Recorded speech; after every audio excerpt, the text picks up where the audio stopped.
मैं वो एक केमिस्ट्री जानना चाहता हूँ आप दोनों के बीच पे कि व्हाट अ कॉम्बिनेशन दिमाग और दिल। अक्सर कुछ मरीज होते हैं जिसमें मुझे कुछ कार्डियक कंसल्टेशन की जरूरत होती है, मैं इमीडिएटली सर के पास भेज देती हूँ। सर के पास कुछ पेशेंट हो, सर को लगता है इनको कुछ न्यूरोलॉजिकल इश्यूज है या फिर स्ट्रेस है या अदर कुछ इश्यूज है जिसको मुझे देखना चाहिए, सर मेरे पास भेज देते हैं। इस फील्ड में सबसे ज्यादा मरीज आपको किस प्रॉब्लम के मिलते हैं और क्या कॉमन रीजंस रहते हैं उनके पेशेंट बनने के पीछे? अगर हम मरीजों की संख्या जो हमें कॉमनली देखने को मिलती है, तो मोस्ट कॉमनली हमें जो मरीज़ देखने को मिलते हैं वो है ब्लड प्रेशर, हाइपरटेंशन। इंडिया में अगर हम बोलें तो लगभग हाइपरटेंशन का जो इंसिडेंस और प्रेवलेंस है वो लगभग 20% के करीब है। स्ट्रेस को लेके मैम आप मुझे बताइए कि क्या कैसा लगता है? स्ट्रेस आज की लाइफ में अगर देखें तो बच्चे से लेके बड़े से लेके बूढ़े हर किसी को हम देखते हैं। छोटे छोटे बच्चे भी स्कूल जाते हैं, उनको भी स्ट्रेस रहता है। तो स्ट्रेस एक्चुअली है क्या?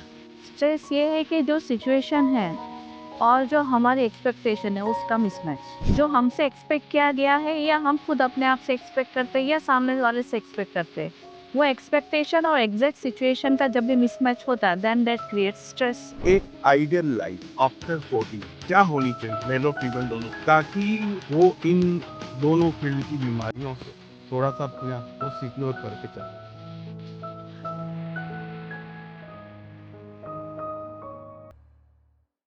नमस्कार दोस्तों, एक बार फिर से स्वागत है आपका मेरे इस पॉडकास्ट में।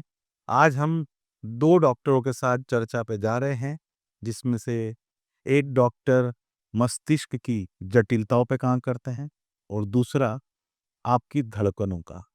तो मैं स्वागत करना चाहता हूँ डॉक्टर मयंक चौरसिया सर का। नमस्कार। और इंदु भाना मैम। नमस्कार। नमस्ते।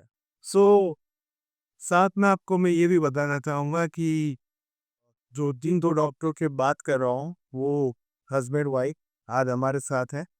यहाँ मैम आपको बताएंगे कि ये कपल आपको किस तरीके से आपके दिल और दिमाग दोनों को स्वस्थ रखने में मदद करता है, और यह आपको एक ही क्लिनिक में दोनों डॉक्टर आपको सेवाएं प्रदान कर रहे हैं। तो पहले मैं वो एक केमिस्ट्री जानना चाहता हूँ आप दोनों के बीच पे कि व्हाट अ कॉम्बिनेशन दिमाग और दिल। क्या कभी आपको ऐसा फील हुआ है कि you are providing a complete human health solution, कि आप दोनों ही सारी चीजें दे रहे हैं? क्योंकि जनरली सबसे बड़ी प्रॉब्लम आजकल या तो दिल से जुड़ी होती है या दिमाग से जुड़ी होती है। लेकिन पेशेंट अगर आपके पास आता है तो फिर उसको बाकी चीजों की चिंता तो करनी ही रहेगा। कभी ऐसा आपको फील हुआ? बिल्कुल। अक्सर कुछ मरीज होते हैं जिसमें मुझे कुछ कार्डियक कंसल्टेशन की जरूरत होती है, मैं इमीडिएटली सर के पास भेज देती हूँ। सर के पास कुछ पेशेंट हो, सर को लगता है इनको कुछ न्यूरोलॉजिकल इश्यूज है या फिर स्ट्रेस है या अदर कुछ इश्यूज है जिसको मुझे देखना चाहिए, सर मेरे पास भेज देते हैं। तो एक ही जगह पे पेशेंट को दोनों फैसिलिटीज मिल जाती है without wastage of any time and without getting confuse कहाँ जाए कब जाए। So it's a good for patients. हाँ, और वैसे भी कहा है ना कि दिल दिमाग के बीच में आदमी कंफ्यूज होता है। तो क्या पेशेंट के बीच में भी ऐसी कभी कंडीशन आती है कि वो कंफ्यूज रहता है कि यार मुझे किस डॉक्टर को जाना चाहिए, दर्द पीठ में है, ये न्यूरो से रिलेटेड है या हार्ट से रिलेटेड है? तो कभी क्या कैसे पेशेंट भी आते होंगे आपके पास जिन्हें पता ही है ये कि वो आपका है या आपका है? हाँ, काफ़ी मरीज़ ऐसे होते हैं जिनको होता है हार्ट, चेस्ट पेन, तो पहले सर के पास जाते हैं। सर देखते हैं कि कार्डियोलॉजिकली कुछ इश्यूज़ है या नहीं है, नहीं लगते हैं देन न्यूरोलॉजिकल इश्यूज़ डील करने के लिए मेरे पास में। इसके साथ है राती पाक तो था हो।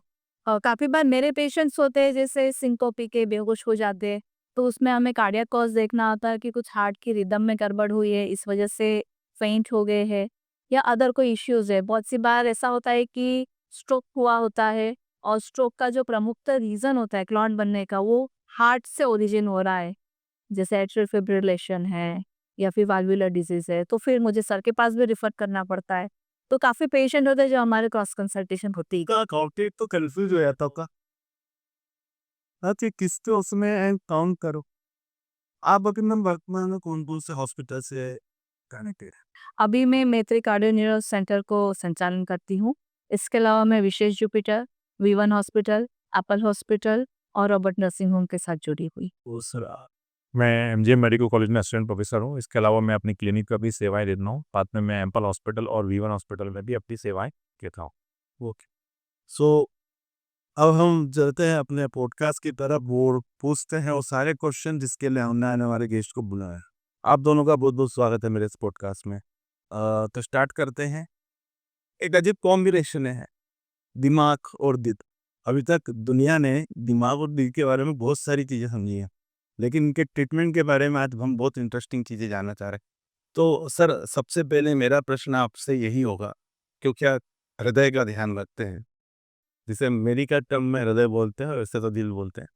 तो इस फील्ड में सबसे ज़्यादा मरीज आपको किस प्रॉब्लम के मिलते हैं और क्या कॉमन रीजंस रहते हैं उनके पेशेंट बनने के पीछे? अगर हम मरीज़ों की संख्या जो हमें कॉमनली देखने को मिलती है, तो मोस्ट कॉमनली हमें जो मरीज़ देखने को मिलते हैं वो है ब्लड प्रेशर, हाइपरटेंशन। इंडिया में अगर हम बोलें तो लगभग हाइपरटेंशन का जो इंसिडेंस और प्रेवलेंस है वो लगभग 20% के करीब है। 20% के करीब आबादी को हमारे यहाँ देर सवेर ब्लड प्रेशर की प्रॉब्लम हो ही जाती है। तो ब्लड प्रेशर बहुत ही कॉमन प्रॉब्लम है, 40 साल के बाद हमें बहुत ही ज़्यादा फ्रिक्वेंटली देखने को मिलती है। उसके बाद अगर हम बात करें, दूसरे जो हमें कॉमन मरीज़ देखने को मिलते हैं वो है सीने में दर्द होना, हार्ट अटैक आना, जो कि उम्र के साथ हमें 40 साल के बाद बहुत कॉमनली देखने को मिलता है। हालाँकि आजकल उम्र जो है वो एक बार नहीं रह गया, ऐसा कुछ भी, कम उम्र में भी हमें देखने को मिलता है। तो अगर हम बात करें कि ब्लड प्रेशर या जो भी हार्ट अटैक वगैरह की जो प्रॉब्लम्स होती है, तो मेनली कहीं न कहीं जो प्रॉब्लम शुरू होती है वो है एक, जिसको हम मेडिकल भाषा में बोलते हैं एथेरोस्क्लेरोसिस। हमारी जो खून को ले जाने वाली नलियाँ होती हैं, उनमें कहीं न कहीं ऐज के साथ स्टिफनेस आने शुरू हो जाती है, ठीक है? कड़कपन आना शुरू होता है और उसमें ऐज के साथ उसमें धीमे-धीमे प्लाक का डिपोज़िशन, जो कोलेस्ट्रॉल का डिपोज़िशन शुरू हो जाता है। अब ये प्रोसेस किसी में स्लो होती है, किसी में फ़ास्ट होती है। अब अगर ये एक नेचुरल प्रोसेस है, जो लगभग-लगभग सभी में होती है। लेकिन कुछ ऐसे फैक्टर्स होते हैं, जो इस प्रोसेस को बढ़ा देते हैं। अब उस प्रोसेस को कौन बढ़ा देता है, आपको माता-पिता से कैसा जेनेटिक्स मिला है, वो जेनेटिक्स आपका कंट्रीब्यूटरी फैक्टर है। दूसरा, आप किस तरह की लाइफ़स्टाइल अडॉप्ट कर रहे हैं। आप में मोटापा है, ओबेसिटी है, आपका जो स्ट्रेस फैक्टर है, वो बहुत ज़्यादा बढ़ा हुआ है, आप किसी तरह का एडिक्शन कर रहे हैं, जैसे स्मोकिंग है, टोबैको च्यूइंग है, ठीक है? और अगर आप अल्कोहल का सेवन कर रहे हैं और आप किसी तरह की लाइफ ऐसा जॉब कर रहे हैं, प्रोफाइल आपका इस तरह का जिसमें आप में बहुत ज़्यादा इनएक्टिविटी है, एक्सरसाइज़ नहीं हो रही है आपकी। तो ये सब ऐसे कंट्रीब्यूटरी फैक्टर हैं जो इस डिसीज़ की प्रोसेस को बढ़ा सकते हैं। अल्टीमेटली जिसके हमें आउटकम देखने को मिल रहे हैं। मतलब प्रोसेस सभी में हो रही है, लेकिन एक ऐसी प्रोसेस है जो किसी में डिसीज़ के फॉर्म में एविडेंट हो रही है। तो एविडेंट हो रही है तो हमें ऐज के साथ हमें हाइपरटेंशन मिल रहा है पेशेंट में। ज़्यादा जब हार्ट की नलियों में ब्लॉकेज हो रहा है तो सीने में दर्द हो रहा है। एट द एंड अगर और ज़्यादा ब्लॉकेज हो रहा है, 80-90% अगर मिल रहा है तो पेशेंट को हार्ट अटैक हो रहा है। तो जो कॉमनली हमें देखने को मिल रहा है 40 के बाद, वो बहुत ही कॉमन ब्लड प्रेशर देखने को मिलता है, जिसका हम मरीज़ में डायग्नोज़ करते हैं और उसके बाद उसमें इलाज करते हैं। तो अभी आपने जैसे सर एक चीज़ बताई कि ब्लड प्रेशर, तो ब्लड प्रेशर कहीं न कहीं स्ट्रेस से संबंधित होता है। व्यक्ति का कहीं न कहीं शेड्यूल बहुत ज़्यादा रहता है। तो मैम बी ए न्यूरोलॉजिस्ट, स्ट्रेस जब बहुत ज़्यादा बढ़ जाता है, तो ये स्ट्रेस एक्चुअली शुरू कहाँ से होता है? मतलब क्या फ़ील होगा पेशेंट को कि आप ऐसा बोलते हैं कि हाँ, आप स्ट्रेस में हैं या कुछ इस तरीके से जा रहे हैं? और दूसरी चीज़, स्ट्रेस के कारण बहुत सारी दूसरी प्रॉब्लम्स भी होती हैं न्यूरोलॉजिकल। तो क्या ऐसे सिम्बॉल्स होते हैं जहाँ पे हमारे दर्शकों को, अगर वो ये पॉडकास्ट देख रहे हैं, तो उन्हें पता चल जाए कि अगर मेरे साथ ऐसा-ऐसा हो रहा है, तो मैं स्ट्रेस में जा रहा हूँ या मुझे अब ये चीज़ पे जाना चाहिए?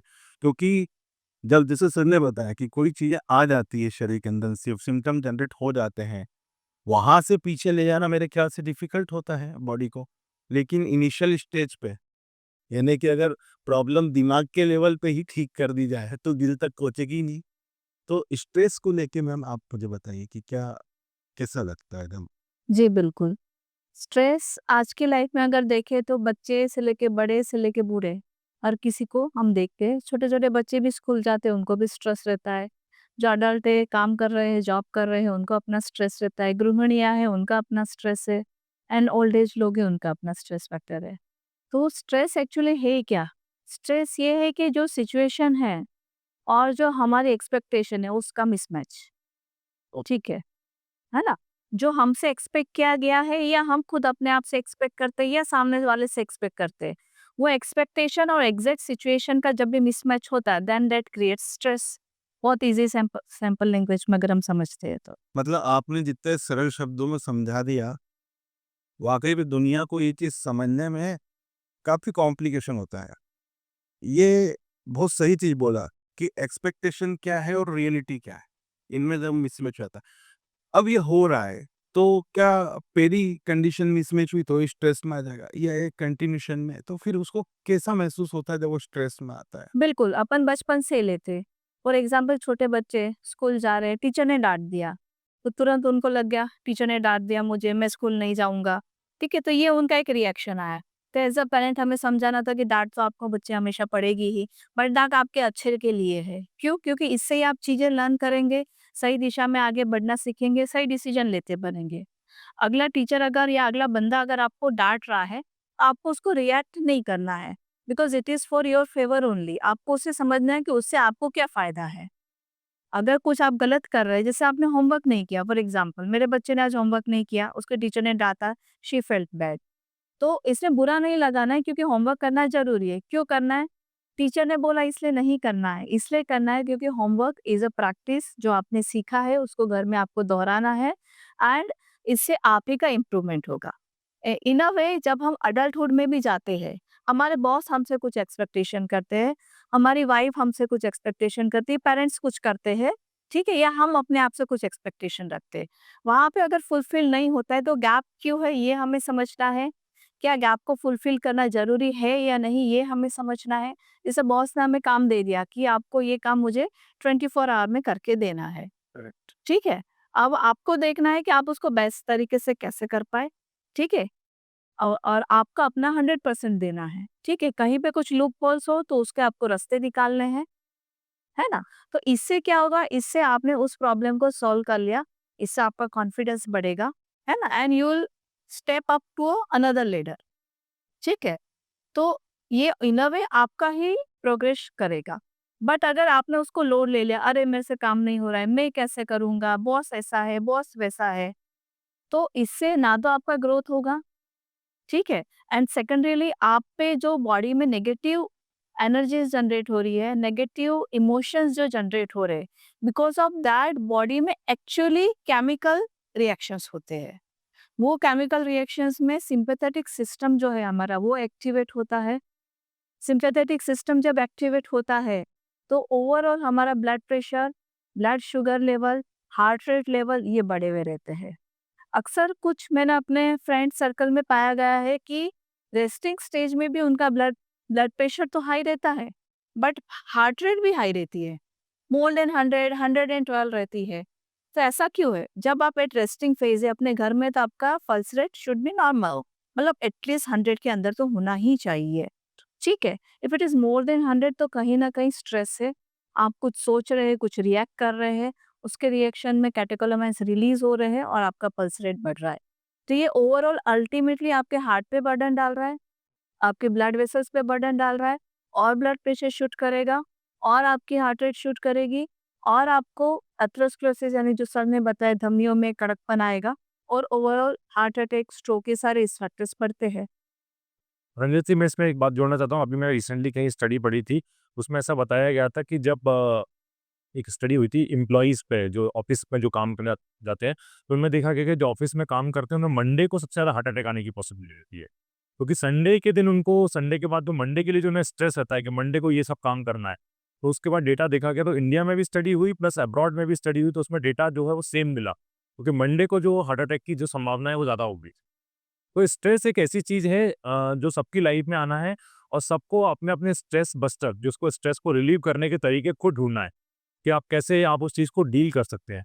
सबके अपने-अपने तरीके हो सकते हैं, हर किसी आदमी कोई मेडिटेशन करेगा, कोई एक्सरसाइज़ करेगा, कोई अच्छी किताबें पढ़ेगा, कोई जिन स्ट्रेसर है उनसे दूर करेगा, सबके अपने तरीके हो सकते हैं, पर मुझे लगता है सबको अपने-अपने कंट्रोल करने के उसको तरीके ढूँढना चाहिए, वो तो आएगा ही। कुल मिला के स्ट्रेस को रिलैक्स करना है तो हमें जिन चीज़ों से स्ट्रेस मिलता है, यानी कि जहाँ पे हमारी एक्सपेक्टेशन और रियलिटी में डिस्टेंस मिलती है, वो चीज़ भी लग उससे अपना दिमाग हटा लिया।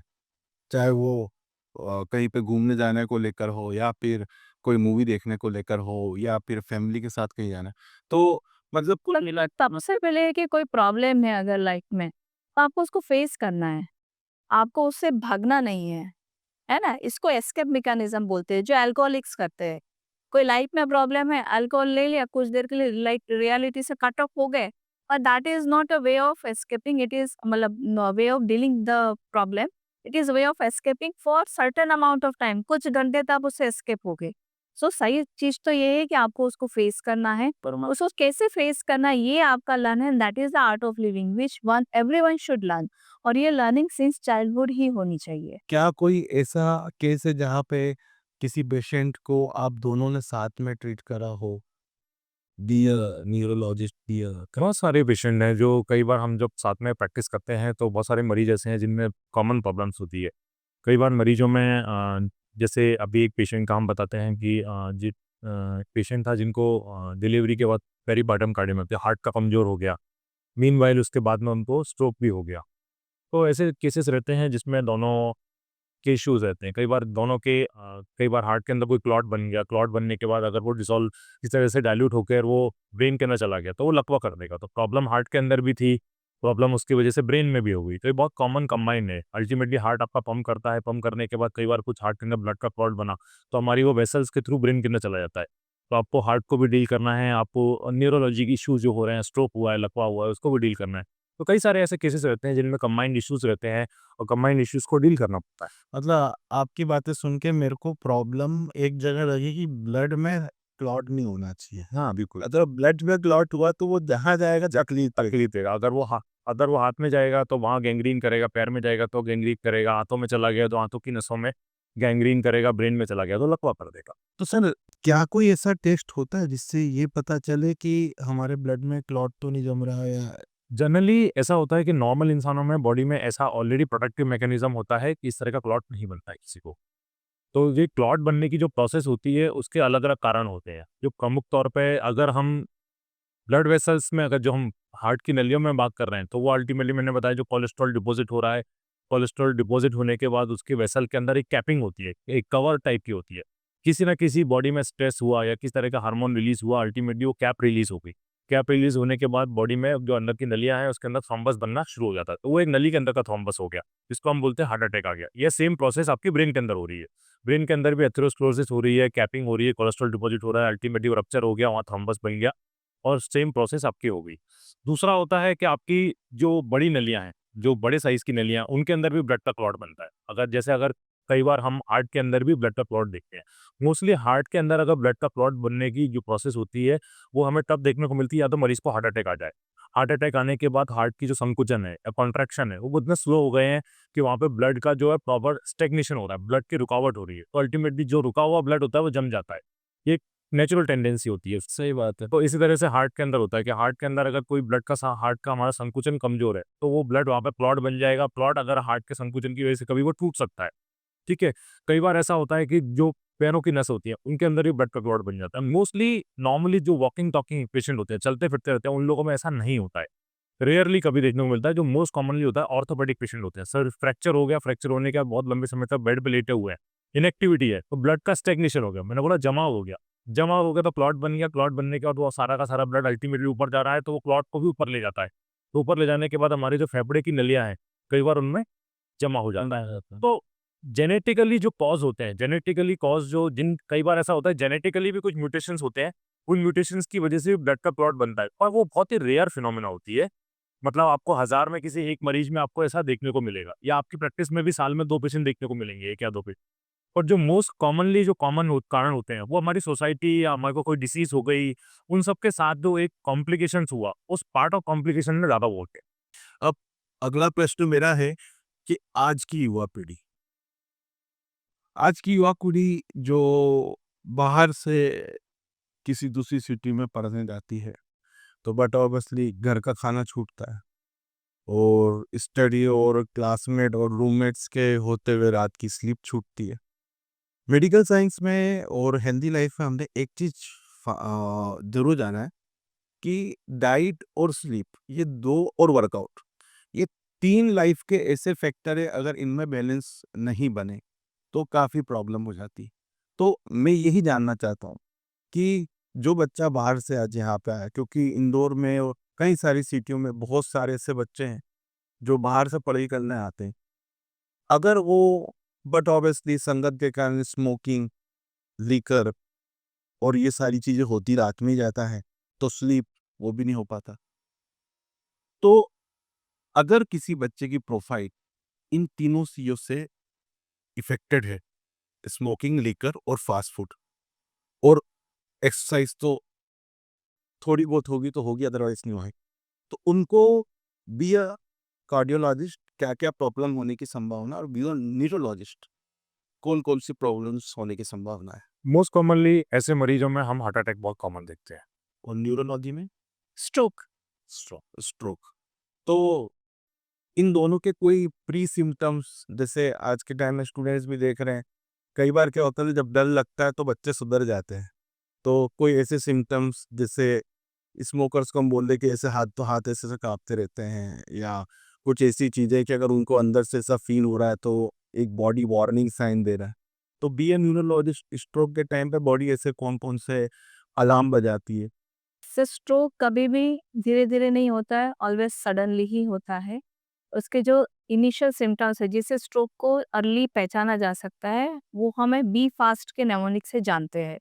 बी यानी कि बैलेंस, सडनली चक्कर आने लग जाए, ई यानी देखने में दिक्कत आने लग जाए, फिर फास्ट से एफ यानी कि चेहरा, फेस, अगर चेहरा टेढ़ा हो जाए तो ये स्ट्रोक का प्रारंभिक लक्षण हो सकता है। ए से आम हाथ उठाने में अगर दिक्कत आए, हाथ में चीज पकड़ने में दिक्कत आए या हाथ सुन्न हो जाए, ऐसे फीचर आए, ये भी स्ट्रोक का सिम्टम है। ऐसे स्पीच यानी बोलने में आवाज लड़खड़ाए, तो ये भी स्ट्रोक का सिम्टम है।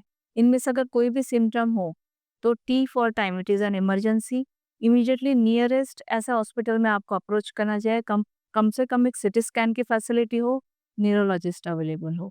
वो इसलिए क्योंकि स्ट्रोक अगर इनिशियल सिम्टम में होता है, इनिशियल फेज में होता है, तो विदिन विंडो पीरियड होता है, उस विंडो पीरियड में हम कुछ क्लॉट डिसॉल्विंग इंजेक्शंस दे सकते हैं, जिससे कि ब्रेन का जो डैमेज है उसको हम मिनिमाइज कर सके या रिवर्स भी कर पाए।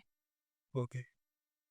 सो मैम, ये जो बी फास्ट है, ये तो वाक़ई में हमारे सभी दर्शकों को ध्यान रखना चाहिए, क्योंकि हमारे सभी घर में एक वरिष्ठ व्यक्ति होते हैं, और वहाँ पे उनके लिए ये जो मैम ने बात बताई, ये वाक़ई में हमें ध्यान रखना चाहिए, क्योंकि हम इवैल्यूएट कर सकते हैं और ऑल ऑफ टाइम हम हमारे सीनियर्स की सीरियसनेस कंडीशन पहुँचने के पहले ही उसको सॉल्व कर सकते हैं। और सबसे इम्पोर्टेंट बात ये है कि हार्ट अटैक जब आता है तब मरीज अस्पताल जाता ही जाता है। क्यों?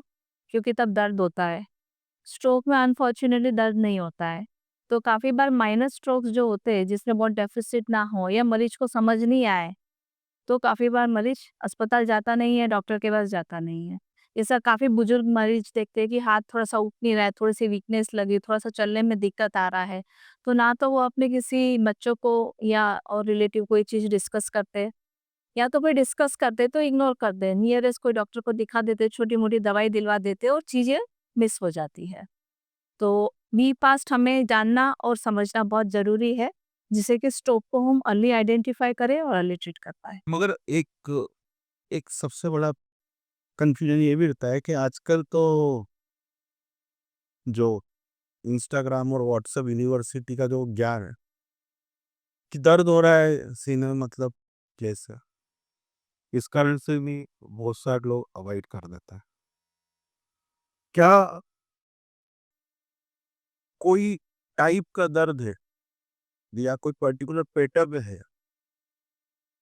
या कुछ स्टेप बाय स्टेप कोई चीज होती है जिससे ये पता चल सके कि ये मुझे गैस का दर्द नहीं है, ये हार्ट का दर्द है? क्योंकि गैस का दर्द तो राइट लेफ्ट, हाथ, कंधा, पीठ पे कहीं पे भी होता है। तो कैसे पता चलेगा कि वो गैस का दर्द है या सही में कुछ? मैं इसको एक उदाहरण से समझाना चाहता हूँ। अभी रिसेंटली 3-4 दिन पहले हमने एक पेशेंट देखा था। वो he was a IT professional, वो आईटी प्रोफेशनल था और उसकी लाइफ़स्टाइल ऐसी थी, मैं आपको बताता हूँ। वो करीबन 6 टू 7 सिगरेट पर डे लेता था। 26 ईयर एज थी उनकी, और वो ऐसा करीबन 7-8 साल से ले रहे थे। सिगरेट स्मोकिंग थी, कोई इनएक्टिविटी थी, एक्सरसाइज़ वगैरह नहीं थी, देर रात तक सोना, सुबह उठना, लेट लेट उठना, ये सब उनकी लाइफ़स्टाइल थी। उनको हमारे यहाँ हॉस्पिटल में भर्ती होने से 7 से 8 दिन पहले सीने में दर्द हुआ था, बट ही इग्नोर इग्नोर उन्होंने इसको इग्नोर किया, और जब हमारे पास आए तो उनको हार्ट अटैक आ गया था। हार्ट अटैक आने के बाद उनको जो एक प्रोटोकॉल ऑफ ट्रीटमेंट था वो सब दिया गया। तो मैं आपको यही बताना चाह रहा हूँ कि कई बार ऐसा होता है जो युवा पीढ़ी में जो एक एक डिनायल है कि हमें तो कुछ हो ही नहीं सकता, उस चीज़ से, उस डिनायल से उनको बाहर निकलना चाहिए।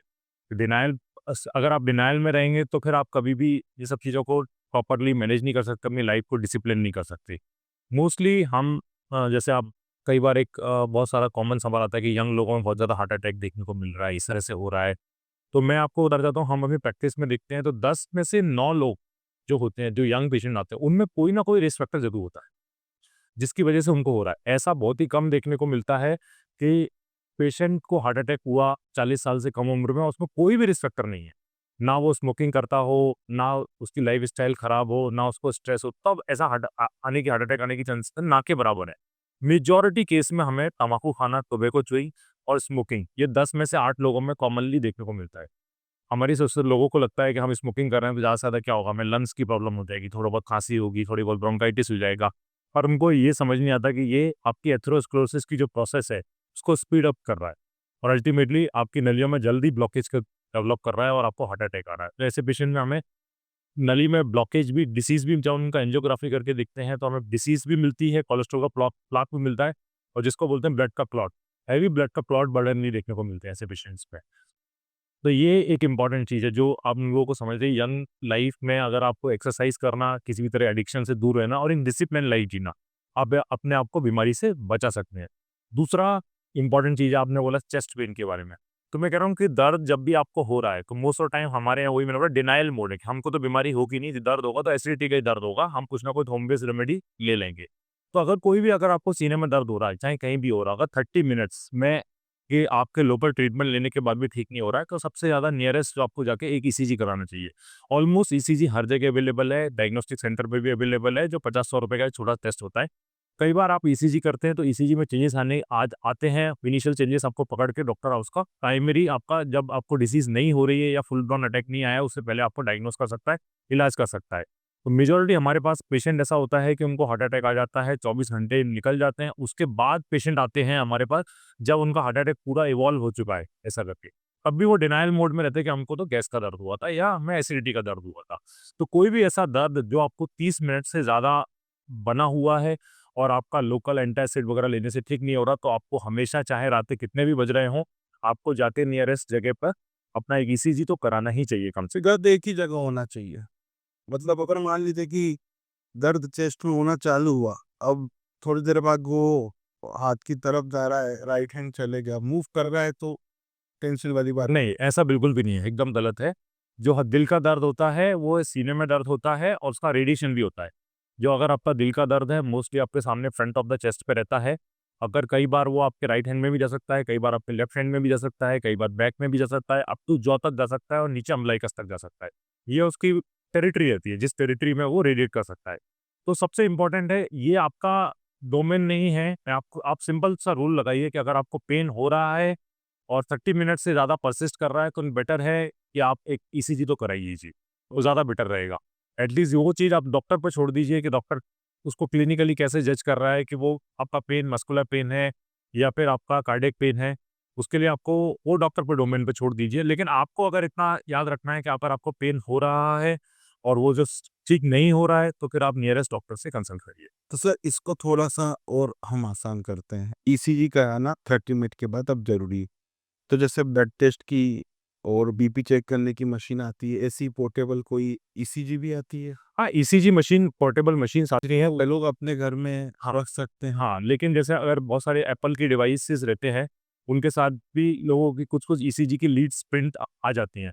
लेकिन जनरली वो जो डिवाइसेज़ रहती हैं, वो फिंगर पे लगाने की होती है, उससे हमें जनरली जो ईसीजी होता है, उसमें 12 लीड चैनल्स होते हैं। हम जिसमें 4 पैर पे लगाते हैं और हमारे 6 जो लीड्स चैनल होते हैं, वो हम चेस्ट पे लगाते हैं। तो उससे हमें पूरा हार्ट का एक पूरा व्यू बनता है, 360 डायमेंशन बनता है पूरा, उसकी वजह से। लेकिन हम जो हाथ में जो लीड लगाते हैं, उसमें हमें उसी लीड के बारे में, एक लीड के बारे में पता लगेगा। तो अगर सपोज़ करो किसी को हार्ट अटैक आया, वो उस लीड का हार्ट अटैक नहीं आया, तो आप मिस कर जाएँगे। करेक्ट। तो इसलिए मतलब पोर्टेबल मशीन होगी तो, और उसको ठीक तरीके से अगर लगाना पता है, हिदायतों के अनुसार। नहीं, नहीं, मैं ये नहीं बोल रहा। मैं आपको जो पोर्टेबल मशीन्स आ रही है, वो आपको जो हार्ट का जो कंप्लीट 360 व्यू है, वो नहीं दे रही है। रहती। केवल एक सिंपल आपको पता लग जाएगा उससे कि आपको हार्ट रेट कैसी है आपकी, वो आपको धड़कन पता लग जाएगी। और कई बार वो जो कॉमनली यूज़ करते हैं, एक कॉमन बीमारी होती है जिसको बोलते हैं हम एट्रियल फिब्रिलेशन। उम्र के साथ हार्ट की धड़कन बढ़ जाती है, वो धड़कन को इर्रेगुलरिटी को पता करने के लिए वो अच्छी है, लेकिन हार्ट अटैक को पता करने के लिए अच्छी नहीं है। ओके, वैसे भी ईसीजी की रिपोर्ट जो होती है वो काफ़ी कॉम्प्लिकेटेड होती है, उसको संगीतज्ञ भी नहीं समझ पाएँगे, बस डॉक्टर का ही। तो अब आगे चलते हैं, हमारे देश में कई सारे युवा वर्ग हैं, कई सारे अलग-अलग एज फैक्टर हैं। 40 के बाद जनरली देखा जाए तो शारीरिक रूप से पुरुषों और महिलाओं में, दोनों में बहुत चेंजेस आते हैं। तो क्या संभावना है कि 40 के बाद इन प्रॉब्लम्स के अटैक, चाहे स्ट्रोक का हो, चाहे हार्ट का हो, वो बढ़ने की संभावना बढ़ जाती है? क्या ओबेसिटीज़ में ज़्यादा होती हैं या लेडीज़ में ज़्यादा होती हैं? तो ऐसे किस तरीके के बॉडी स्ट्रक्चर मान लें या लाइफ़स्टाइल वाले लोग मान लें, जिनमें इनकी संभावना बढ़ जाती है? तो मैंने बताया कि जैसे आपको जो दिल की बीमारियाँ हैं या आपको स्ट्रोक हो रहा है, वो कहीं न कहीं आपके जेनेटिक्स से रिलेटेड है। आपको माता-पिता, आपके हेरिडिटरी कैसे जीन मिले हैं, ये कंट्रीब्यूटरी फैक्टर है। अगर आपको पता है कि आपके घर में आपके चाचा-ताऊ या फिर आपके जो ब्लड रिलेटिव हैं, क्लोज़ फर्स्ट डिग्री रिलेटिव हैं, उनके सब माता-पिता, भाई-बहन किसी को अगर दिल की बीमारी है, तो आप भी उस रडार पे बिल्कुल है। तो आपको ये बात हमेशा याद रखना चाहिए कि अगर जिस उम्र में बीमारी हुई थी, तो आप ये मान के चलिए कि आपको उससे 10 साल पहले बीमारी होने की संभावना है। तो ऐसे मरीजों को अपना समय-समय पर हेल्थ चेकअप करा लेना चाहिए। अगर वो किसी तरह की ऐसी इनएक्टिविटी, जो एक्सरसाइज़ नहीं करते हैं, मोटापा है या उनका कोलेस्ट्रॉल डिरेंज है या उनकी लाइफ स्ट्रेसफुल है, तो ऐसे लोगों में और डिसीज़ होने की प्रोबेबिलिटी संभावना ज़्यादा है।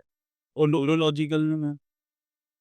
सर न्यूरोलॉजिकल में सेम चीज़ जो सर ने बोली, बेसिकली दोनों के रिस्क फैक्टर, मतलब न्यूरोलॉजिकल यानी स्ट्रोक होने के रिस्क फैक्टर और कार्डियक में हार्ट अटैक होने के रिस्क फैक्टर कॉमन होते हैं।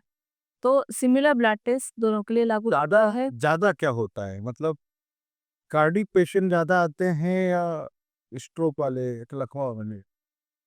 सर सब प्रोपोर्शनेट तो कह नहीं सकते हैं, बट ऑब्वियसली दोनों ही तरह के पेशेंट्स आते हैं। ओके। तो आज की तारीख में साइंस ने इतना मतलब कि कई सारी लेटेस्ट टेक्नोलॉजी साइंस ले आया है, कई कई नए तरीके के उपचार लेके आया गया। अलग-अलग लेज़र ट्रीटमेंट, रोबोटिक ट्रीटमेंट, बहुत सारी मेडिकल लाइन में एआई का इन्वॉल्वमेंट। क्या जैसे अगर मैं बात करूँ, किसी पेशेंट को स्ट्रोक आया है, अब पैरालिसिस हो गया है, तो क्या लेटेस्ट टेक्नोलॉजी का कोई ऐसा ट्रीटमेंट आया है जिसमें उस पेशेंट को जल्दी ठीक होने का जो चांसेस है बढ़ गया है? ऐसा कुछ अभी तक आया है या आने की उम्मीद है? या हम ये मान लें कि स्ट्रोक एक ऐसी चीज़ है, क्योंकि वो बहुत छोटे-छोटे सिम्पटम्स काफ़ी टाइम से इकट्ठे होने के बाद एकदम से स्ट्रोक आता है। तो उसको ठीक होने में भी वैसे ही धीरे-धीरे टाइम लगता है। क्या मानना चाहिए हमें? क्या लेटेस्ट टेक्नोलॉजी का कोई ऐसा ट्रीटमेंट आया है जिससे स्ट्रोक के पेशेंट को हम जल्दी ठीक कर सकते हैं?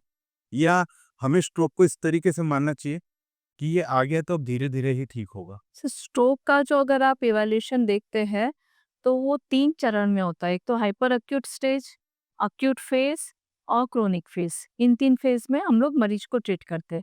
हाइपर एक्यूट स्टेज मतलब इनिशियल कुछ घंटे स्ट्रोक होने के। हाइपर एक्यूट स्टेज की जो ट्रीटमेंट होती है उसमें हम लोग क्लॉट डिसॉल्विंग मेडिसिन्स देते हैं।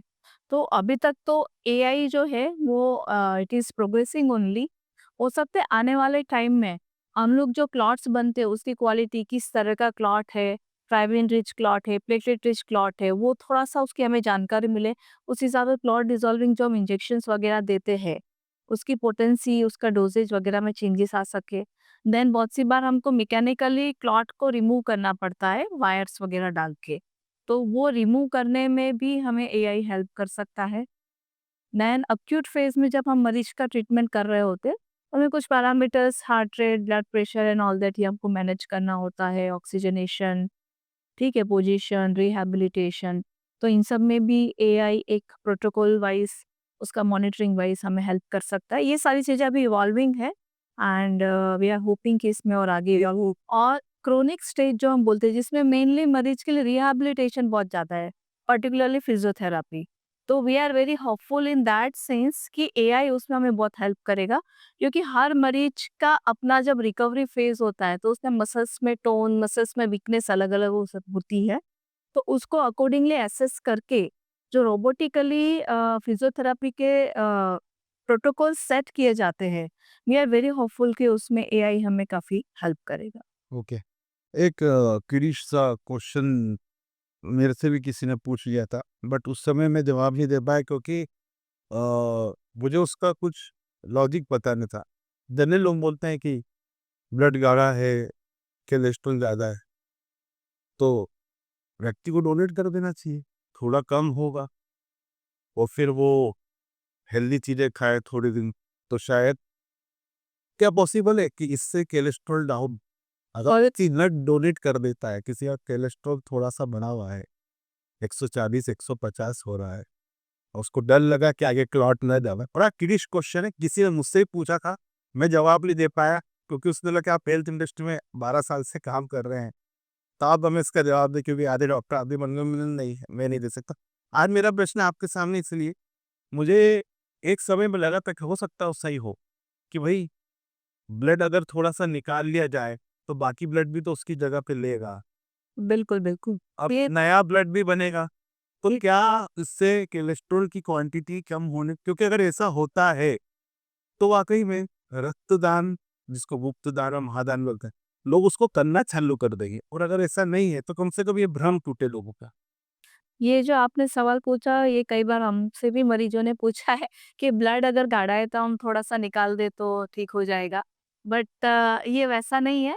खून गाढ़ा होना जनरली डॉक्टर से मरीजों को बोल देते हैं।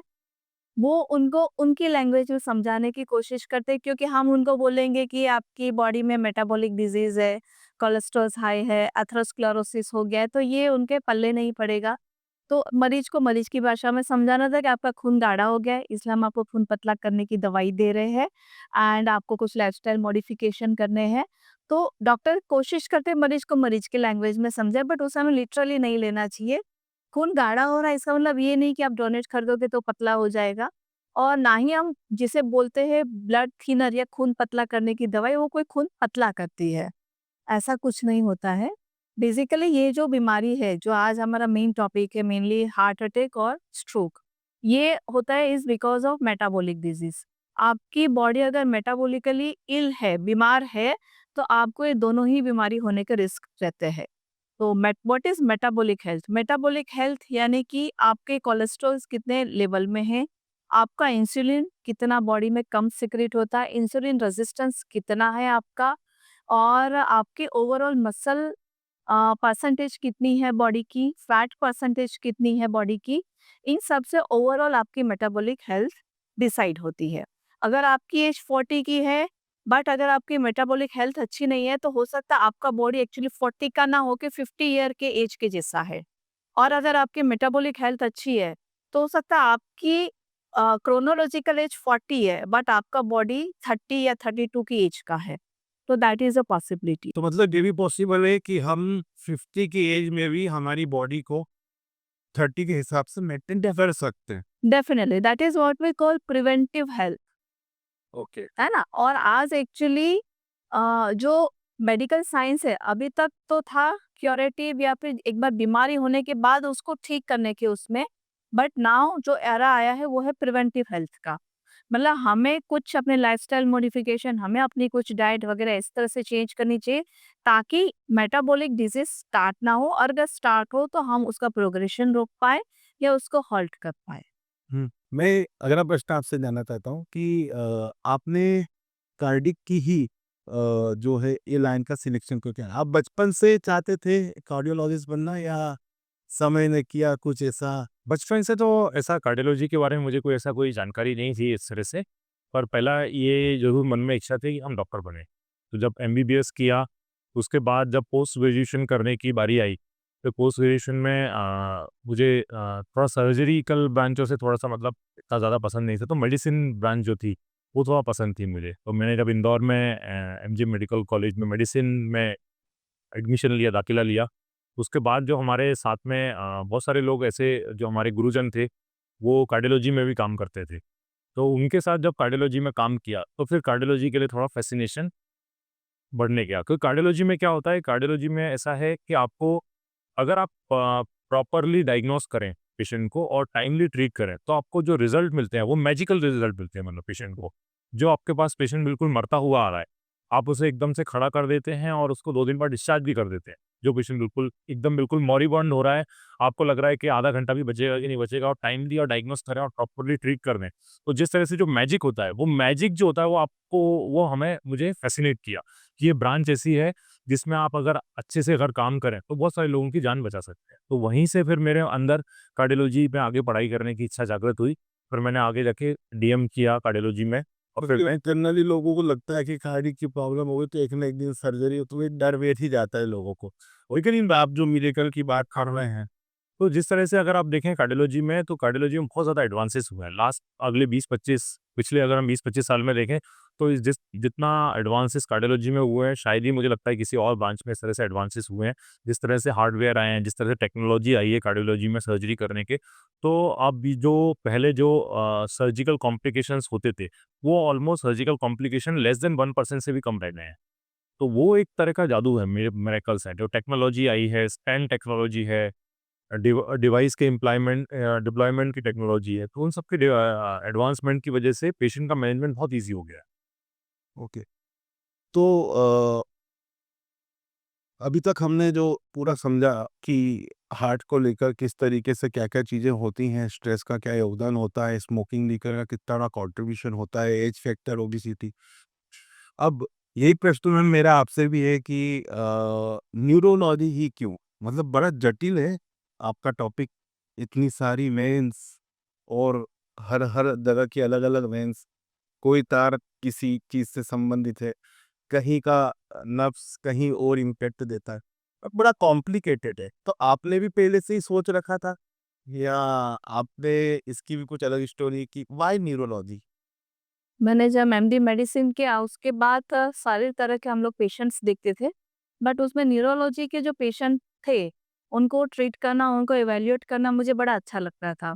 और over the period of time समझा कि brain, spinal cord, nerves, muscles ये सब बड़ी जटिल चीज़ है और उनको जितना आप समझते हैं आपको उसमें बहुत मज़ा आता है।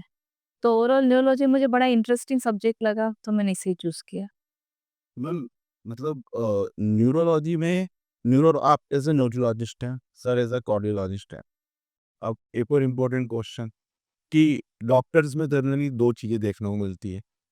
एक लॉजिस्ट यानी कि एमडी और एक एनएस यानी सर्जन। किस लेवल तक न्यूरोलॉजिस्ट या कार्डियोलॉजिस्ट चीज़ों को डील करते हैं और पेशेंट को कब सर्जन के पास जाना चाहिए, चाहे वो न्यूरो सर्जन हो या कार्डियो सर्जन। ऐसा कुछ पैरामीटर देता है, तो भी जनरली क्या है, मैं आपको एक चीज़ बताऊँ, आज की तारीख में पेशेंट के सामने एक बहुत बड़ा क्वेश्चन है। यार न्यूरो सर्जन के पास जाएँगे वो तो सर्जरी कर देगा। कार्डियो सर्जन के पास जाएँगे तो सर्जरी की बात करेगा। ये कई सारे ऐसे इंसिडेंट लोगों के सामने आए हैं। तो हम इस पॉडकास्ट के माध्यम से इन दोनों में एक अंतर हम जानना चाहते हैं कि न्यूरोलॉजिस्ट और न्यूरोसर्जन, हालाँकि है तो दोनों एक ही शाखा, दोनों एक ही चीज़ का ट्रीटमेंट भी कराते हैं, लेकिन दोनों में एक डिफरेंस पेशेंट को समझाने के लिए हम आप क्या बता सकते हैं? और सेम प्रश्न आपसे भी रहेगा। तो शुरुआत करते हैं मैम आपसे। सो न्यूरो में जैसे हेडेक है, एपिलेप्सी है, नेक पेन, बैक पेन है, मसल्स की डिजीज़ है, पेरिफेरल न्यूरोपैथी है, पार्किंसन है, डिमेंशिया है, ये सारे न्यूरोलॉजी से रिलेटेड टॉपिक्स है जो न्यूरोलॉजिस्ट ट्रीट करते हैं। इनमें न्यूरोसर्जन का कोई इंटरवेंशन नहीं आता है। बट वहीं पे ट्यूमर है, ब्रेन में ब्लीडिंग हो गया है या फिर सडनली डिस्क प्रोलैप्स हो गया है या स्पाइनल कॉर्ड में कोई कंप्रेशन आ गया है, तो in that case surgical intervention करना ज़रूरी होता है। ब्रेन में ट्रॉमा हो गया, हेड इंजरी हो गई है, उसमें न्यूरोसर्जन का रोल होता है। उसके अलावा काफ़ी बार स्ट्रोक के कुछ पेशेंट्स में भी हमें न्यूरोसर्जन की हेल्प लेनी पड़ती है, but again stroke is a primary disease of neurologist. तो ज़्यादातर न्यूरो की बीमारियाँ हैं वो न्यूरोलॉजिस्ट ही डील करते हैं। एंड कुछ कंडीशन में उन्हें रिफर करना होता है कि नहीं ये बीमारी न्यूरोसर्जन देखेंगे, तब फिर through neurologist patient is being referred to neurosurgeon. मतलब मोटा-मोटा ये मान लें कि ऐसी प्रॉब्लम है जो बार-बार रिपीट होती है, जैसे एपिलेप्सी, फिट्स आते हैं कुछ-कुछ समय बाद, या आपने जो पार्किंसन डिसीज़ बोली और इस तरह की डिसीज़ जो कि टाइम ड्यूरेशन के अकॉर्डिंग बार-बार आते हैं और रिपीटेड होते हैं। तो वहाँ पे न्यूरोलॉजिस्ट ही, अगर जहाँ पे इंजरी हो गई, ब्लड बाहर आ गया वेन में या फिर ट्यूमर बन गया, तो वहाँ पे हमें न्यूरोसर्जन। न्यूरोसर्जन पे देखना चाहिए। ये चीज़ वाक़ई में पेशेंट को ध्यान रखना चाहिए, ताकि आप किसी बीमारी की गंभीरता को समझें और लॉजिकली समझें कि हमें किसके पास जाना चाहिए। सर, और आप पे आते हैं कार्डियक में ऐसा क्या है? सर कार्डियक में ऐसा है कि जो सबसे पहले इम्पोर्टेंट है कि कार्डियोलॉजी अगर है तो उसमें कहीं न कहीं फिजिशियन वाला एंगल भी जुड़ा हुआ है। अगर कार्डियोलॉजिस्ट है तो पहले कहीं न कहीं उसने फिजिशियन की स्टडी की हुई है। तो मेजॉरिटी केस में कार्डियोलॉजी में जो पेशेंट आते हैं उनका फर्स्ट कॉन्टैक्ट जो होता है वो कार्डियोलॉजिस्ट से ही होता है। तो कार्डियोलॉजिस्ट में अगर हम देखें तो मेजॉरिटी पेशेंट को जो ब्लड प्रेशर हो रहा है, हाइपरटेंशन हो रहा है या फिर पेशेंट का कोलेस्ट्रॉल बढ़ रहा है या फिर पेशेंट को हार्ट अटैक के सिम्पटम्स आ रहे हैं, तो इस तरह की अगर कोई तकलीफ हो रही है तो सबसे पहले पेशेंट का जो कॉन्टैक्ट होता है वो कार्डियोलॉजिस्ट से ही होता है। अब कौन सी ऐसी बीमारियां हैं जिनके लिए हमें सर्जन की जरूरत पड़ती है? सपोज करो पेशेंट को हार्ट अटैक आया और मैंने एंजियोग्राफी कर दी और एंजियोग्राफी करने के बाद इस तरह की ब्लॉकेज निकले जिनका हम स्टेंट के माध्यम से नहीं खोल सकते हैं। अगर ऐसे पेशेंट का हमें बाईपास करने की ज़रूरत पड़ेगी, तो हम सर्जन को रेफ़र करेंगे ऐसा केस। और कई बार ऐसा होता है कि हमारे हार्ट के अंदर वॉल्व सिकुड़ जाते हैं, ठीक है? तो वॉल्व सिकुड़ने में भी कार्डियोलॉजी में एडवांस हुआ है, जिसमें हम बलून के माध्यम से उनको डायलेट कर देते हैं। और कुछ इस तरह की वॉल्व की एनाटॉमी होती है, जो बलून से डायलेट नहीं हो सकती है। कई बार उनमें कैल्शियम ज़्यादा जमा होता है या जो उनकी सिकुड़न होती है, बहुत ज़्यादा होती है। तो ऐसे केसेस जिनको हम मेडि या कार्डियोलॉजी से बलून माध्यम से या तार के माध्यम से हम ठीक नहीं कर सकते, तो ऐसे केसेस में हमें सर्जन की ज़रूरत पड़ती है, तो जिसमें सर्जन उस वॉल को बदलते हैं, चाहे वो एओर्टिक वॉल का रिप्लेसमेंट हो, माइटल वॉल रिप्लेसमेंट हो या फिर अपना बाईपास सर्जरीज़ हो। तो ये कॉमन सर्जरीज़ हैं जो सर्जन करते हैं और मेजॉरिटी केस में जो पेशेंट का फर्स्ट कॉन्टैक्ट होता है वो कार्डियोलॉजिस्ट के पास ही होता है। उनका डिसीज़ डायग्नोस करना, उनको डिसीज़ को इवैल्यूएट करना और किस तरह का उसका फर्दर मैनेजमेंट होगा, वो उसके द्वारा निर्धारित किया जाता है, फिर सर्जन को उसको केस को रेफ़र किया जाता है। मतलब कुल मिला के आपके केस में भी हमें माना जाए कि जो कुदरत ने या प्रकृति ने हमें जो नेचुरल हार्ट दिया है, उसकी वेन्स में या उसमें धमनियों में कुछ भी ब्लॉकेजेस आते हैं, तो उसको आप बेसिकली आपके जो नेचुरल ट्रीटमेंट है विदाउट एनी इम्प्लांट कट और वेन्स को कट करना, ऐसा भी ना उनके कुछ आप बलून फुला के स्टेंट लगा दो उसमें जगह, तो आप नेचुरल उस चीज को कैपेसिटी इन्हांस करते हैं, जी, कोई रास्ता बनाते हैं। मगर जब कंडीशन ऐसी हो जाए कि हमें वहाँ पे कुछ अदर चीज़ की सपोर्ट लगना है या कुछ हमें अदर प्रोसीजर करना है, बायपास करना है, तब हमें वहाँ पे कार्डिक सर्जरी के पास जी, बिल्कुल। ओके। तो यहाँ से ये भी चीज़ क्लियर होती है। सर, अब आप लोगों से एक अंतिम और एक इम्पोर्टेंट क्वेश्चन जो हमारे दर्शकों का भी होगा कि एक आइडियल लाइफ आफ्टर 40 क्या होनी चाहिए? मेल और फीमेल दोनों, ताकि वो इन दोनों फील्ड की बीमारियों से थोड़ा-सा अपने आप को सिक्योर करके चले। हालाँकि जेनेटिक वाले पार्ट में तो हम कुछ नहीं कर सकते। लेकिन फिर भी जो 40s के हैं तो उनके पेरेंट्स जब उन्हीं के साथ हैं, तो वो जेनेटिक पे तो ऐसे ही वो आइडिया लगा पाएँगे। लेकिन हाँ, बट ऑब्वियसली कहीं शुगर, कहीं बीपी, कभी अस्थमा। एक आइडियल लाइफ कैसे होना चाहिए? तो मैं इसमें ये कहना चाहूँगा कि हमें जो लाइफ़ है वो मोटिवेशन से ज़्यादा डिसिप्लिन पे आधारित होनी चाहिए। कई बार मोटिवेशन तो आते हैं, चले जाते हैं, लेकिन लाइफ में अगर आप डिसिप्लिन बनाएँगे, तो वो आपके लिए हमेशा हेल्पफुल होगा। वो चाहे आपके वर्क प्लेस में हो, चाहे आपकी लाइफ़स्टाइल में हो। तो आप दे एक डिसिप्लिन लाइफ कैसी हो सकती है? डिसिप्लिन लाइफ में आप टाइम से उठते हैं, टाइम से सोते हैं, आप कहीं न कहीं अपने लाइफ में हफ्ते में 5 दिन एक्सरसाइज करते हैं, जो आपके लिए हेल्पफुल है। डाइट इस तरह से लेते हैं, जो आपकी डाइट है उसमें कॉम्प्लेक्स कार्बोहाइड्रेट है, प्रोटीन है और जो फैटी चीज़ेज़ हैं, जो फैट वाला मटेरियल है, वो आप कम से कम इस्तेमाल कर रहे हैं। ट्रांस फैटी एसिड जो तली हुई चीज़ें हैं, जंक फूड्स हैं, उनको कम से कम लेते हैं। प्लस दूसरा, अपने हेल्थ के लिए जागरूक हैं। आपको पता है कि मेरे माता-पिता या मेरी जेनेटिक्स में इस तरह की बीमारी है, जिनको डायबिटीज़ थी, हाइपरटेंशन था, जिनको हार्ट अटैक आया था। तो आप ऐसे स्थिति में 40 के बाद अपना समय-समय अपना हेल्थ चेकअप करा सकते हैं। हेल्थ चेकअप कराकर अपने चाहे आपको ईसीजी कराना हो, चाहे इकोकार्डियोग्राफी हो, चाहे ब्लड टेस्ट हो, चाहे आपको ट्रेडमिल टेस्ट हो, ये सब कराकर आप अपनी बीमारी के बारे में जागरूक रह सकते हैं, समय पर उसको डायग्नोस कर सकते हैं। आपका हार्ट डैमेज होने से पहले या कुछ बड़ी घटना होने से पहले आप उसको डायग्नोस और ट्रीट कर सकते हैं। तो मेरा यही कहना है कि इसमें जागरूकता बहुत ज़रूरी है आपके लिए, कि अगर आपको जेनेटिक्स है, ठीक है, आप उसमें कुछ नहीं कर सकते, लेकिन आप जागरूक तो हो सकते हैं। तो जागरूक होने से आप अपनी बीमारियों को पहले पकड़ सकते हैं और एक डिसिप्लिन लाइफ आपको लंबे समय में आपको फ़ायदा देगी, लॉन्ग रन में फ़ायदा होगा। आपको कई बार हम जो होता है वो फ़ायदा सोचते हैं कि हमने एक्सरसाइज़ की, उसका शॉर्ट टर्म में हमें क्या फ़ायदा होगा। तो मैं कहना चाहता हूँ कि अगर आप एक्सरसाइज़ करते हैं, अपना वेट नहीं बढ़ने देते हैं, एक्टिव लाइफ रखते हैं आपको, तो उसका जो बेनिफिट होगा वो आपको 60 के बाद मिलेगा। तो कहीं न कहीं आपको एक्सरसाइज़ में अपने 10-15 साल इन्वेस्ट करने पड़ेंगे, तो फिर आपको आउटकम आपके बाद में मिलेगा। तो एक्सरसाइज़ करें, अपनी डाइट्स को ठीक रखें और अपने लिए अपना जो समय-समय पे हेल्थ चेकअप है, अवेयरनेस रखें और स्ट्रेस को कम से कम करें। ओके। तो मैम फीमेल्स के लिए बिल्कुल। फीमेल के पॉइंट ऑफ व्यू से अगर हम देखते हैं तो आफ्टर 40s या आफ्टर 30s से फीमेल अक्सर अपनी हेल्थ को नेग्लेक्ट करती है, because she is full of all the responsibilities, घर की ज़िम्मेदारियाँ, बच्चों की ज़िम्मेदारियाँ, उनकी पढ़ाई, हस्बैंड्स का ध्यान रखना, इन-लॉज़ का ध्यान रखना। कहीं न कहीं फीमेल्स अपनी खुद की हेल्थ को बैक स्टेज पे रखती है। तो इसके लिए उन्हें जागरूक होना चाहिए कि अपनी लाइफ़, अपनी हेल्थ अपने ही हाथों में है, उन्हें खुद ही अपना ध्यान रखना है।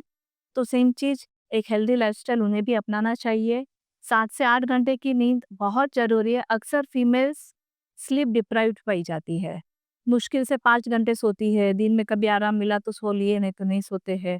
तो एक लैक ऑफ स्लीप हेल्थ पे बहुत नुकसान करती है। तो सबसे पहले अपनी स्लीप को रेगुलेट करना बहुत ज़रूरी है, कोशिश करना चाहिए, साढ़े 7 से 8 घंटे ज़रूर सोएँ। देन सेकंड थिंग है वो टाइमली मील जो फीमेल्स अक्सर नहीं करती है, ब्रेकफास्ट, लंच एंड डिनर। ये 3 मील उनको अपनी लाइफ में रेगुलरली लेना चाहिए। इनकी इर्रेगुलरिटी से अक्सर हेडेक्स, माइग्रेन बहुत कॉमन है जो कि फीमेल्स में होते रहते हैं। तो अपने मील को कभी स्किप ना करें, टाइम पे लें। मील में कोशिश करें खुद भी हेल्दी खाएँ, घर वालों को भी हेल्दी खाना ही खिलाएँ। सर ने जैसे बताया वैसे ही कॉम्प्लेक्स फूड कार्बोहाइड्रेट्स है, फ्रूट्स है, ड्राई फ्रूट्स है, वेजिटेबल्स है, सैलेड है, देन होल ग्रेन्स है जैसे कि दलिया है, अंकुरित मूँग है, बॉइल्ड चना है, देन पनीर है, इन चीज़ों का सेवन करना चाहिए। कर्ड, मिल्क इनका सेवन भी करते रहना चाहिए। उसके अलावा डेली 1 घंटे का व्यायाम बहुत ज़रूरी है। फीमेल्स अक्सर घर का हाउसहोल्ड वर्क में बिज़ी रहती है, चाहे वो बाहर का जॉब करती हो तो भी और घर का हाउसहोल्ड वर्क करती हो तो भी। 1 घंटा उनको एक्सरसाइज़ में देना ही चाहिए। मैं खुद लास्ट 4 ईयर से रेगुलर योगा कर रही हूँ और योगा से मैंने अपनी बॉडी में, अपने माइंड में काफ़ी चेंजेस पाए हैं। उससे स्टेमिना इम्प्रूव होता है, उससे माइंड काफ़ी रिलैक्स रहता है और एक पूरे दिन का आपको काम करने की एनर्जी 1 घंटे के सेशन से मिल जाती है। तो मैं सजेस्ट करूँगी कि लेडीज़ को योगा तो ज़रूर करना ही चाहिए। जिम जाए ना जाए पर योगा ज़रूर करें। उसके अलावा 2 से ढाई लीटर पानी पीना बहुत ज़रूरी है and after 40s every 2 to 3 yearly उनको अपना रेगुलर कार्डियक चेकअप और एवरी ईयरली अपना ब्लड चेकअप करवाते रहना चाहिए, जिसमें कोलेस्ट्रॉल्स आ जाते हैं, fasting sugar, fasting insulin and उसके अलावा हीमोग्लोबिन, विटामिन डी, विटामिन बी12 कुछ बेसिक टेस्ट है, हमेशा करवाते रहना चाहिए। एक चीज़ और ऐड करना चाहता हूँ कि फीमेल का मुझे लगता है अवेयर होना और ज़्यादा ज़रूरी है, क्योंकि अल्टीमेटली फीमेल ही पूरे घर की लीडर है। घर में क्या खाना बनना है, बच्चों को क्या खिलाना है, वो जो खाना है वो हेल्दी है या नहीं है, ये जो जो एक गुण हैं, जो बच्चों में दिए जाने हैं, तो वो बचपन से ही अगर माँ को पता है, तो बच्चे क्या खाने वाले हैं, बच्चों में कहीं ओबेसिटी तो नहीं आ रही है, बच्चों में कितनी इनएक्टिविटी है, उनमें एक्सरसाइज़ के गुण आ रहे हैं कि नहीं, आदतें डल रही हैं, डल रही। तो फीमेल का अवेयर होना सबसे ज़्यादा ज़रूरी है, मुझे ऐसा लगता है। अगर वो जागरूक है, तो घर में जो 5 लोगों को वो कंट्रोल कर रही है, तो वो सब भी उसी तरह से लाइफ़स्टाइल जिएँगे, डिसिप्लिन्ड लाइफ़ जिएँगे, तो उनके लिए मेरे को लगता है वो ज़्यादा ज़रूरी है। तो आज के इस एपिसोड में हमने 2 चीज़ें जानी हैं। उससे हमें ये ज़रूर जाना कि हमारे ब्रेन की हेल्थ और हार्ट की हेल्थ हम किस तरीके से स्वस्थ रख सकते हैं। इसके साथ ही साथ कई सारे ऐसे कन्फ्यूजन हैं जो हमने आपके दूर करने का प्रयास भी किया है। यदि इसके बाद भी आपके अंदर किसी भी तरीके का कोई प्रश्न हो तो कमेंट बॉक्स में आप हमसे प्रश्न पूछ सकते हैं। स्क्रीन पे दिए गए नंबर पे संपर्क करके आप अपना कंसल्टेशन भी बुक कर सकते हैं। इसके अलावा किसी भी तरीके की कोई भी प्रॉब्लम है तो हमने अपने वीडियो के अंदर सावधानियां बताई हैं कि हर बीमारी एकदम से नहीं आती, कुछ छोटे मोटे संकेत जरूर देती हैं। व्हाट्सएप और इंस्टाग्राम यूनिवर्सिटी के अनप्रैक्टिकल उपायों को अवॉइड करके एक प्रॉपर जो डॉक्टर है उनके कंसल्ट को आप फॉलो करें। और आज के लिए मैं इतना ही अपनी वाणी को विराम दूंगा। धन्यवाद।